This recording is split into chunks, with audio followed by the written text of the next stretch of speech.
O cristianismo, ele começou lá no primeiro século, quando Jesus Cristo desce, Jesus Cristo desenvolve o seu ministério, ele morre, ressuscita, ascende aos céus, envia o Consolador e ali começam a surgir as comunidades cristãs. Será que o cristianismo começou realmente ali?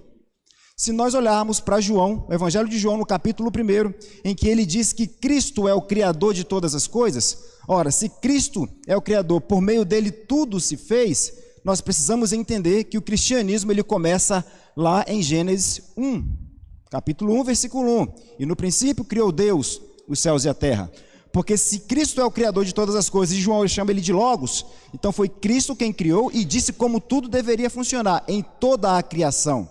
Então Cristo foi quem estabeleceu os princípios de como tudo deveria funcionar. Então o cristianismo não começa no primeiro século, começa na criação de todas as coisas, porque Cristo criou e disse como tudo deveria funcionar. Então começa lá, no princípio disse Deus. Mas quem é Cristo? João chama ele de Logos.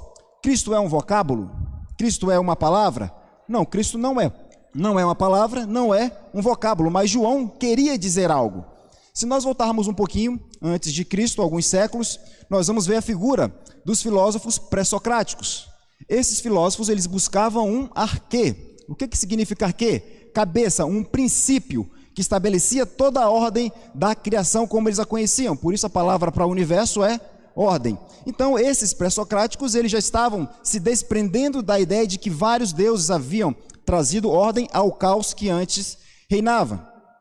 Uns diziam que era a água, outros diziam que era o fogo, outros diziam que era o átomo, outros diziam que era o ar, outros diziam que era o ser. E eles começaram a tentar encontrar esse arquê, e a palavra é exatamente essa, arquê. Quando nós vemos João escrevendo, ele fala que o arquê, ele usa a mesma palavra, o cabeça, o princípio que fundamenta todas as coisas criadas, ele fala que é o Logos, a razão, a lógica, Cristo, aquele que estabeleceu o fundamento de toda a criação. Então a primeira coisa que nós devemos ter em mente aqui é que Cristo ele é o Criador de todas as coisas e Cristo foi quem estabeleceu. Quando nós pegamos e dissermos, olha, não, aquilo ali é secular, nós corremos um grave risco de dizer que Deus não é soberano naquela área, que Cristo não é soberano naquela área. Ora, mas se foi Cristo quem criou, e nós percebemos que toda a criação está contaminada com o pecado, se nós dissermos que aquilo é secular, e a ideia de secular no contexto eclesiástico medieval, diz respeito àquilo que não é religioso, que não é religioso. Nós estamos dizendo em algum grau que Deus, que Cristo não é soberano naquela área. E aí eu queria trazer uma outra forma para a gente pensar sobre isso. O ponto é, até que ponto, até que grau, aquilo que nós chamávamos de secular está contaminado com o vírus do mundanismo?